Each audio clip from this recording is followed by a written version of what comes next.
जय हिंद फ्रेंड्स, हमारे YouTube channel MB study पे आप सभी का स्वागत है। इतिहास की श्रृंखला में आज हमारे क्लास का टॉपिक है भारत में पाए जाने वाली प्रमुख मृदभांड संस्कृतियाँ। पिछली क्लास जो हमारी हुई है वो भारत के महापाषाण काल पे क्लास हुई है। तो आइए आज के क्लास का जो टॉपिक है हमारा वो है भारत की मृदभांड संस्कृतियाँ। मृदभांड संस्कृतियों की बात कर ले तो मृदभांड संस्कृतियाँ जो भारत का जब से कृषि उत्पादन कार्य भारत के संदर्भ में प्रारंभ हो गया था, उसी के संदर्भ में उसी के सापेक्ष समय में ही मृदभांड निर्माण होने लगा था। क्योंकि जब मानव किसी चीज़ को स्टोर करने लगता है तो स्टोर करने के लिए उसको कोई पात्र, कोई स्टोर करने के लिए कोई बर्तन चाहिए। तो बस उस सामान को स्टोर करने के उद्देश्य से ही मानव इस पात्र परंपरा की खोज की, वो कहा जाता है मृदभांड। बात कर लेते हैं इसके अर्थ की कि मृदभांड इसका अर्थ क्या है, मृदभांड का मतलब क्या होता है। तो अर्थ की बात करें तो जैसे कि ये है एक मृदभांड शब्द, ये है मृदभांड, ये पूरा शब्द है मृदभांड। इसमें से हम लोग तोड़ के अर्थ समझेंगे। जैसे मृद का जो अर्थ लगाया जाता है वो लगाया जाता है मिट्टी से। जो मृद का अर्थ होता है, मृद का अर्थ होता है मिट्टी। अगर इसमें भांड का देखें अर्थ क्या होता है, प्लस भांड। भांड का जो अर्थ लगाया जाता है, मीन्स लगाया जाता है, वो बर्तन के रूप में लगाया जाता है। क्या होता है भांड का मतलब, भांड का मतलब होता है बर्तन। अगर इसको अर्थ के रूप में समझा जाए तो यहाँ से ले लेंगे मिट्टी, यहाँ से ले लेंगे बर्तन। तो इसका जो शाब्दिक अर्थ निकल के आएगा वो आएगा मिट्टी का बर्तन। तो बस मृदभांड का मतलब वही है कि जो मिट्टी होती थी, मानो मिट्टी से जो बर्तनों का निर्माण करता था उसे ही मृदभांड कहा जाता था। तो ये होगी हमारे मृदभांड के अर्थ की बात। अब बात कर लेते हैं कि भारत के संदर्भ में मृदभांड सबसे पहले कहाँ और किस काल में निर्माण करना मानव प्रारंभ किया। तो बात करें इसके निर्माण की शुरुआत की तो जो भारत के संदर्भ में देखा जाता है मृदभांड का प्रारंभ वो मध्य पाषाण काल से देखा जाता है। लेकिन मध्य पाषाण काल में जो चौपानी मांडो पूरा स्थल देखा जाता है, वहाँ पे मानो जो मृदभांड का निर्माण कर रहा था वो हाथों से कर रहा था। अगर मृदभांड के प्राचीनतम साक्ष्य पूछा जाए किस स्तर से मिले हैं तो यूपी का है एक स्थल चौपानी मांडो। वो मध्य पाषाण काल की साइड थी। वहाँ से हाथ से निर्मित अनगढ़ मतलब प्रारंभिक रूप से कोई अच्छी खासी डिजाइन देके नहीं बनाए गए, फिनिशिंग नहीं थी किसी प्रकार से बर्तनों के मिट्टी में। तो अनगढ़ मृदभांड या अनगढ़ जो मिट्टी के बर्तन मिले हैं सबसे पहले वो मध्य पाषाण काल से चौपानी मांडो उत्तर प्रदेश वाले क्षेत्र से मिले हैं। लेकिन अच्छे बर्तन और अच्छी संख्या में जो मिले हैं, या फिर कह सकते हैं कि चाक से निर्मित बर्तन होते हैं, कि वर्तमान में देखते हैं वो चाक से निर्मित बर्तन होते हैं। चाक से जब निर्मित किए जाते हैं बर्तन तो काफ़ी वो फिनिशिंग के साथ बनाए जाते हैं। तो अगर पूछा जाए कि चाक निर्मित बर्तन किस काल के हैं, अगर चाक निर्मित पूछा जाए बर्तन या मृदभांड किस काल की विशेषता है तो ये नवपाषाण काल की विशेषता है। अगर पूछा जाए कि मृदभांड का प्रारंभ किस काल से होता है या फिर हस्त निर्मित जो मृदभांड थे वो किस काल की विशेषता है तो वो है हमारे मध्य पाषाण काल की। मध्य पाषाण काल में जो बर्तन पाए जाते थे मिट्टी के वो हस्त निर्मित पाए जाते थे, मतलब हाथ से बनाए पाए जाते थे। हस्त निर्मित मृदभांड ये हो गया है कि मध्य पाषाण काल में मृदभांडों का प्रारंभ माना जाता है जब हाथ से निर्मित किए जाते थे। नवपाषाण काल में बड़ी संख्या में और अच्छी फिनिशिंग के साथ मिलते हैं वो चाक निर्मित बर्तन मिलते हैं मिट्टी के, वो भी चौपानी मांडो वाले क्षेत्र से मिलते हैं। तो ये हो गया इसके प्रारंभ और अर्थ की बात। अब हम बात कर लेते हैं कि भारत में कितनी मृदभांड संस्कृतियाँ पाई गई। जो मृदभांड कैसे पाया जाए भारत में वो किसी काल विशेष को संदर्भित करता है, किसी काल विशेष को शो करता है। कि जैसे हम बात कर लें एनपीपीडब्ल्यू की बात करें तो छठी शताब्दी ईसा पूर्व को संबोधित करता है। ऐसी सारी मृदभांड संस्कृतियाँ जो है वो किसी काल विशेष को लेके उतने समय के कल्चर को हमें प्रेजेंट करती हैं, दिखाती हैं। तो आइए स्टार्ट करते हैं कि जो मृदभांड संस्कृतियाँ मुख्य रूप से भारत में पाई जाती है वो कौन कौन सी हैं। अगर इनकी बात करें हम कितने प्रकार की पाई जाती हैं, तो उसमें से हम लोग प्रमुख रूप से देखेंगे क्योंकि ये एग्जाम में पूछी जाती हैं कि कौन कौन सी पाई जाती हैं, या फिर इसको कालक्रम में सजाने के लिए पूछ लेते हैं, या फिर विशेषताओं के आधार पर पूछ लेते हैं। हर एग्जाम में कम से कम 1-2 क्वेश्चन मृदभान संस्कृतियों से मिलता ही मिलता है। तो स्टार्ट करते हैं कि प्रकार की कितने प्रकार की मृदभान संस्कृतियाँ भारत में पाई जाती हैं। तो प्रकार की बात करें, सबसे पहले ये है हमारा प्रकार BRW, दूसरा प्रकार है हमारा OCP, तीसरा है हमारा CDW, चौथी संस्कृति है हमारी NBPW, ये होगी चौथी संस्कृति। अगर पांचवी संस्कृति की बात करें तो पांचवी संस्कृति है हमारी आर्य टाई मृदभान। ये हमारी भारत की प्रमुख 5 मृदभान संस्कृतियाँ। अब इनको हम लोग एक एक उठा के पढ़ेंगे, उनके क्षेत्र देखेंगे, उनकी विशेषताएं देखेंगे और उनका कालक्रम देखेंगे, किस काल को लेकर वो चल रही है। और फिर इन जो मृदभान संस्कृतियाँ हैं, इसमें मृदभान किस विधि पद्धति से बनाई जाती थी, क्या विशेषता थी। तो जो सबसे पहले हम लोग देखेंगे वो हम लोग देखेंगे BRW, फिर OCP देखेंगे, NBPW देखेंगे, फिर NBP से फिर मृदभान रोमन संस्कृत कल्चर के देखेंगे। पहली संस्कृति से स्टार्ट करते हैं। तो पहली संस्कृति जो है हमारी, ये है हमारी BRW। BRW का अगर फुल फॉर्म देखा जाए तो इसका फुल फॉर्म जो है वो black red ware. Black means काला, रेड मीन्स लाल और वेयर मीन्स मृदभान। तो ब्लैक रेड वेयर हिंदी में जो अर्थ होगा इसका वो होगा काले लाल मृदभान। ये होगी इसके नाम और अर्थ की बात कर लेते हैं कि इसका सबसे पहले एविडेंस कहाँ मिला, किस क्षेत्र से मिला सबसे पहला एविडेंस पार्ट। तो इसका जो सबसे पहले BRW की मुझे खोज पता चली, विज्ञानों को पता चला कि भारत में कहाँ पे BRW सबसे पहले प्राप्त हुआ है, तो वो है हमारा क्षेत्र अतरंगी खेड़ा। ये अतरंगी खेड़ा जो क्षेत्र है ये उत्तर भारत में पाया जाता है और उत्तर प्रदेश में पाया जाता है। तो BRW की जो सबसे पहले खोज हुई है वो उत्तर भारत में हुई। उत्तर भारत में भी यूपी के अतरंगी खेड़ा से प्रथम साक्ष्य मिला। बात करें फिर और इसका एविडेंस कहाँ कहाँ मिलता है, तो अथर्ववेद में जो ऋग्वेदिक सभ्यता है उसमें चौथा वेद जो है लास्ट वाला अथर्ववेद में भी हमें BRW या कृष्ण लोही मृदभान की एविडेंस या उल्लेख मिलता है। ये हो गए। इसके अलावा जो ये BRW विशेषकर दर्शाता है, माना जाता है वो बृहद पठारी संस्कृति को दर्शाता है। हालांकि ये BRW ये जितनी भी संस्कृति है ये सभी संस्कृतियों में पाया जाता है, और किसी में भी पाया जाता है, CDW में भी पाया जाता है, NBP और रोमन कल्चर सभी में पाया जाता है।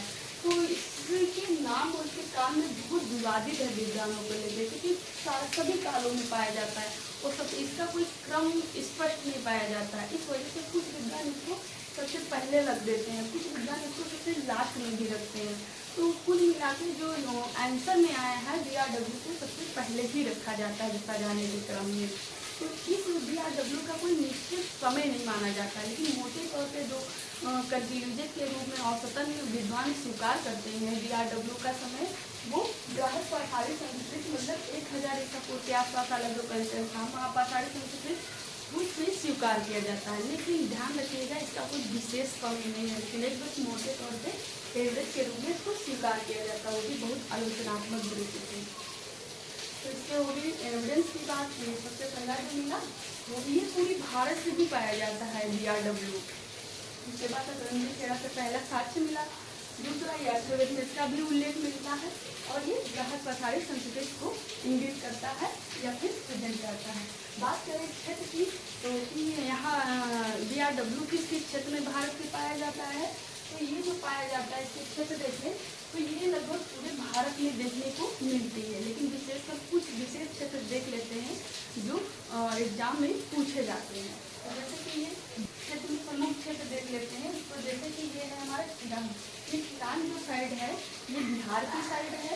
दूसरा ये पिपीलीहर है। तीसरा ये लोथल है। लोथल जो है ये गुजरात की साइड है पूरा स्थल है। और सुरकोटला भी है गुजरात की साइड है। और कहगौरा तामपत अभिलेख भी है, तो ये वही वाला है। ये यूपी वाले क्षेत्र में पाया जाता है। इसके बाद बात करें हम राजा स्थल है राजा कर्ण का किला। इस पूरा स्थल से भी हमें BRW के साक्ष्य एविडेंस मिले हैं। अगला पूरा स्थल है ये हमारा अगियादुर्ग। अगियादुर्ग जो है ये लेटेस्ट खोजा हुआ उत्खनित स्थल है। ये स्थल उत्तर प्रदेश में पड़ता है और यहाँ से भी BRW के एविडेंस मिले हैं। इसके अलावा सबसे महत्वपूर्ण हमारी दो साइटें हैं जहाँ से ध्यान देने वाला है, वो साइटें हैं हमारी राजस्थान की नौर। ये नौर जो संस्कृत है, नौर जो पूरा स्थल है ये राजस्थान वाले क्षेत्र में पड़ता है। इसके बाद ये जो अतरंजी खेड़ा है, अतरंजी खेड़ा ये स्थल जो पड़ता है ये उत्तर प्रदेश में पड़ता है।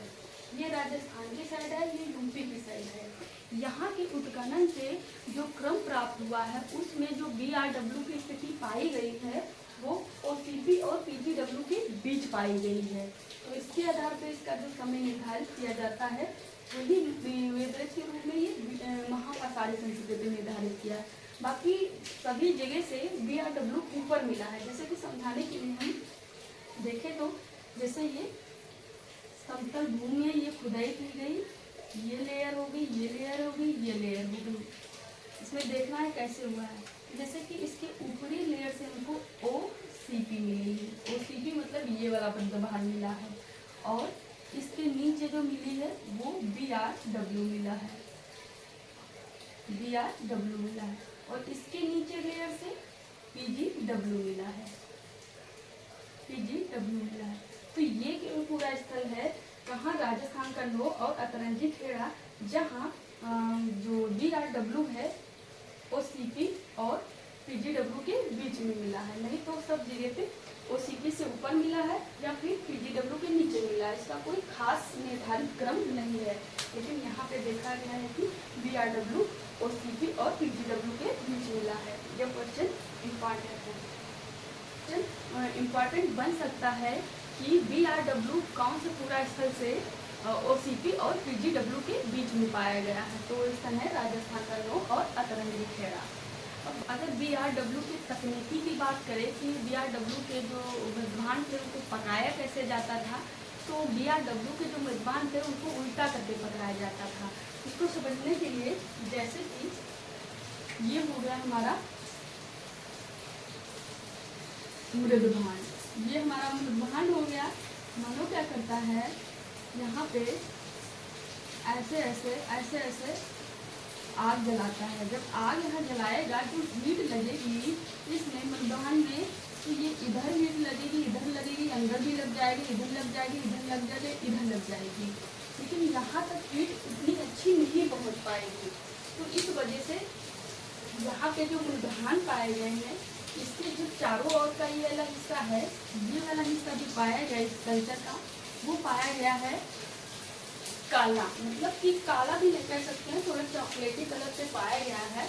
और ये वाला जो हिस्सा पाया गया है ये रेड हिस्सा पाया गया है। तो मृदभांड का जितना बाहरी चारों तरफ का हिस्सा है वो काला पाया गया है और शेष हिस्सा जो नीचे का है वो रेड पाया गया है। ये कैसे, ये जो उल्टा करके पकाया गया है बर्तन, उसी का नतीजा है कि मृदभांड के चारों ओर काला कलर पाया जाता है या फिर धूसर कह सकते हैं, और ऊपर शेष नीचे भागों में रेड कलर पाया जाता है। ये होगी हमारी BRW की बात, ये है हमारा BRW। अब बात कर लेते हैं हम दूसरी संस्कृति।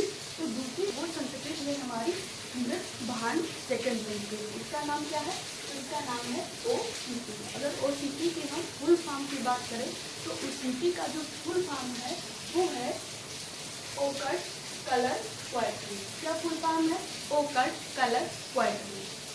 बात करें हिंदी में तो हिंदी का जो इसका ऑप्शन करके आता है वो है गैरिक मृदभांड संस्कृति। क्या नाम है, गैरिक। ये हो गए इसके नाम की बात कर लेते हैं इसकी खोज की। सबसे पहले OCP का एविडेंस कहाँ मिला और किसको मिला। तो OCP का जो सबसे पहले एविडेंस मिला है वो मिला है 1950 में मिला है। किसको मिला है, तो एक पुरातत्ववेत्ता है जिनका नाम है BB लालमोदर को। तो OCP का जो पहला एविडेंस मिला है वो 1950 में मिला है। किसको मिला है, तो BB लालमोदर को मिला है।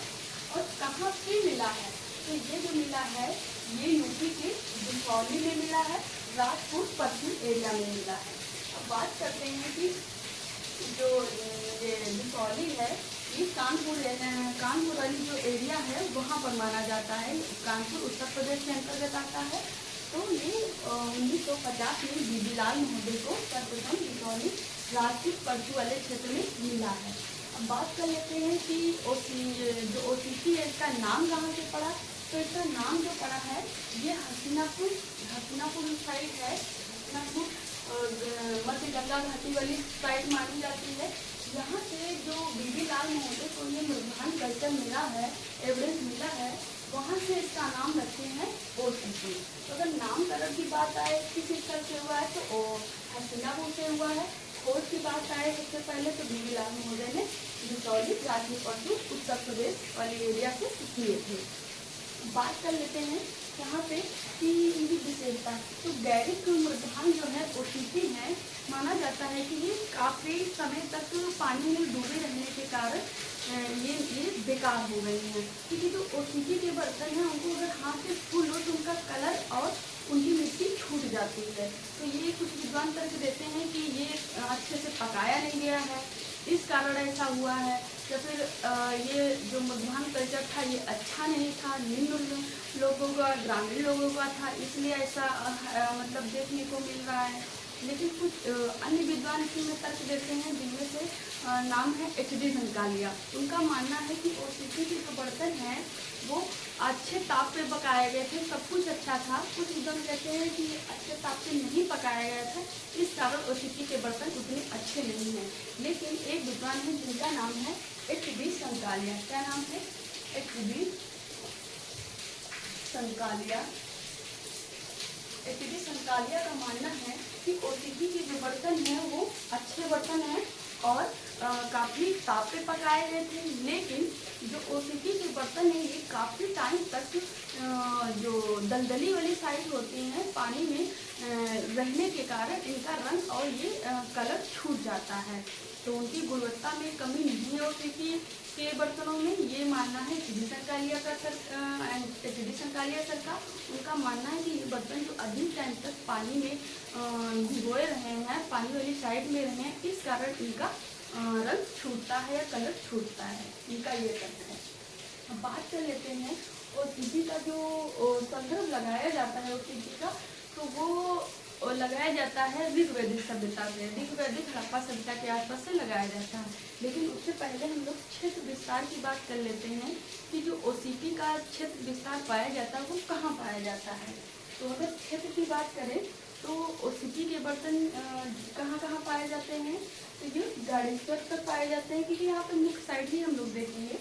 तो गाड़ेश्वर जो है ये राजस्थान की साइड है। इसके अलावा ये भी जोधपुर जो पड़ता है ये भी राजस्थान की साइड है।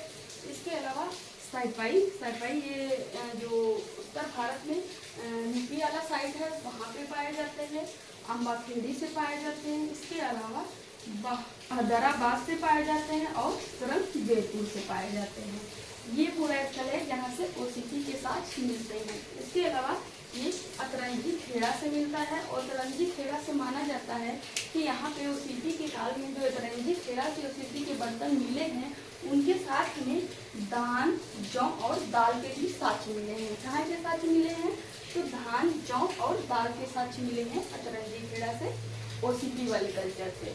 अब बात करें इसके OCP की समय की, तो जैसे कि DRW किसी विशेष समय को नहीं दर्शाता है, लेकिन OCP का एक समय प्रॉपर पाया जाता है। तो OCP किस समय के अंतर्गत आता है? तो OCP का समय जो माना जाता है वो 1500 BC से लेके 1000 या 800 BC के आसपास तक माना जाता है सामान्य तौर पे।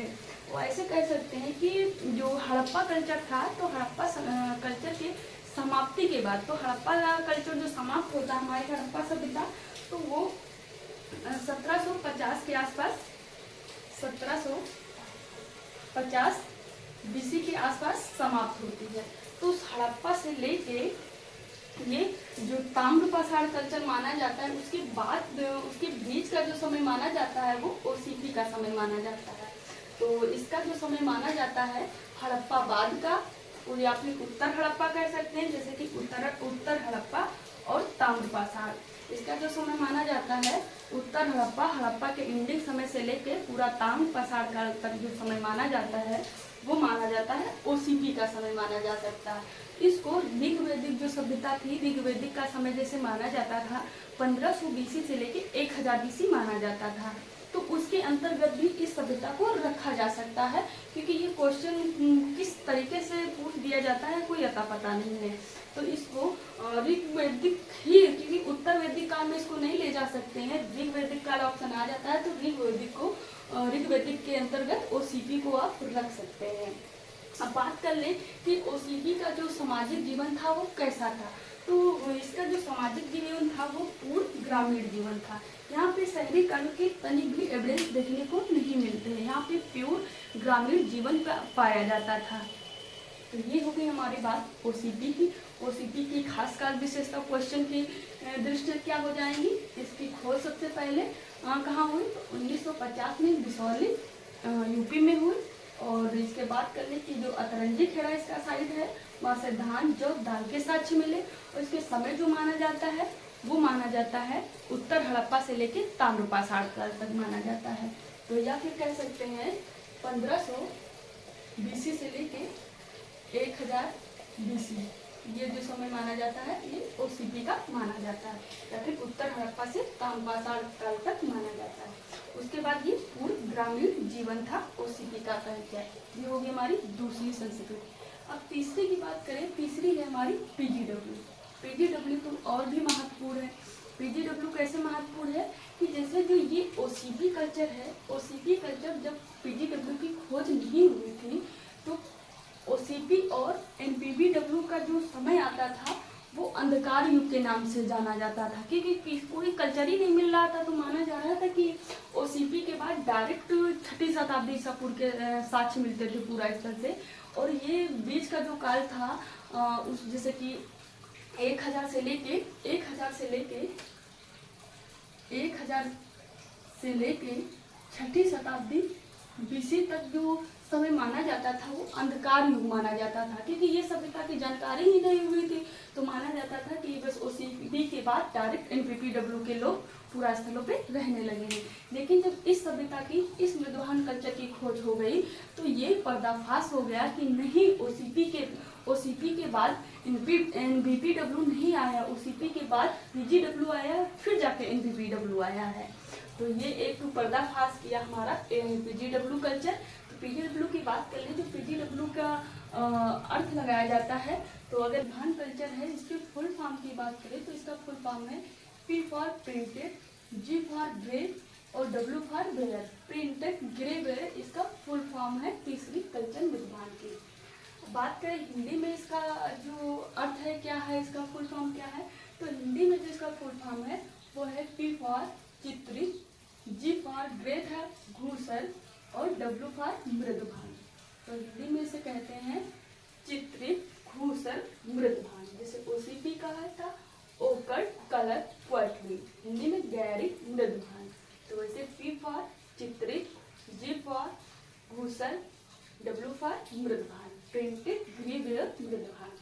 बात कर लेते हैं कि इसकी खोज कहाँ हुई, इसको सबसे पहले किसने खोजा। तो इसकी खोज भी बीबी लाल महोदय ने किया था।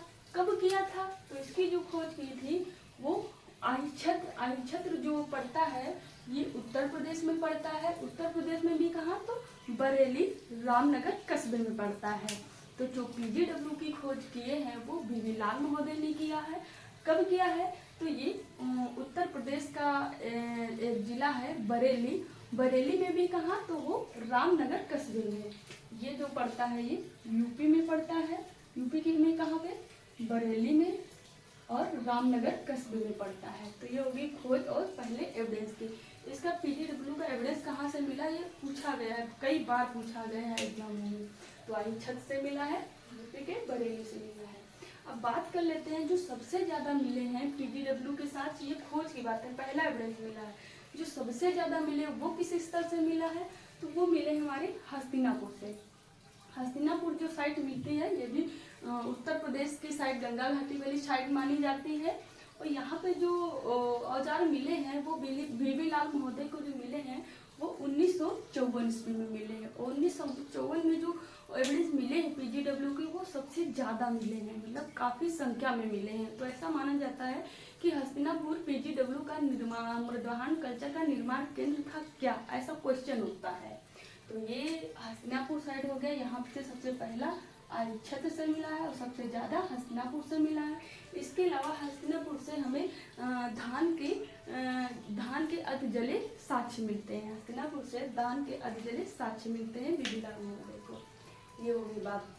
इसके बाद कर ले कि इसके समय की बात कि पीजीडब्ल्यू का समय पीरियड क्या माना जाता है समय की दृष्टि से। तो जैसे कि ओसीपी की बात करें तो ओसीपी का जो समय माना जा रहा था वो हड़प्पा बाद से लेके तांग पसार संस्कृति तक माना जा रहा था। तो वैसे ही हमारे पीजीडब्ल्यू का भी कुछ समय होगा। तो पीजीडब्ल्यू का जो समय माना जाता है वो लौह युगीन माना जाता है या फिर महाभारत कह सकते हैं। तो जैसे महाभारत की बात करें तो महाभारत का 1000 से 8000 ईसा पूर्व के आसपास का समय माना जाता है। और लोहा युग की बात करें, लोहा युग की जो समय माना जाता है वो 1000 से लेकर 1300 विश्व संदर्भ में जो लोहा युग का समय माना जाता है वो 1300 ईसा पूर्व माना जाता है। लेकिन भारत के संदर्भ में 1000 से लेके 800 ईसा पूर्व के आसपास माना जाता है। तो इसका जो पीजीडब्ल्यू का समय माना जाता है वो लौह युगीन या फिर महाभारत कल्चर के नाम से जान सकते हैं कि महाभारत के अंतर्गत कौन सी संस्कृति आती है मृदवाहन की, तो पीजीडब्ल्यू आती है। या फिर लोहा कल्चर के लोहा काल के अंतर्गत कौन सी मृदवाहन संस्कृति आती है, तो हमारी पीजीडब्ल्यू आती है। ये महाभारत वाला तो पूछा गया है कि महाभारत के अंतर्गत संदर्भित दे देते हैं कि जैसे पीजीडब्ल्यू का संबंध किस काल से है, तो मिलाने के लिए तो लोहा भी मिल सकता है और महाभारत काल भी मिल सकता है। अब बात करते हैं इसके क्षेत्र विस्तार की।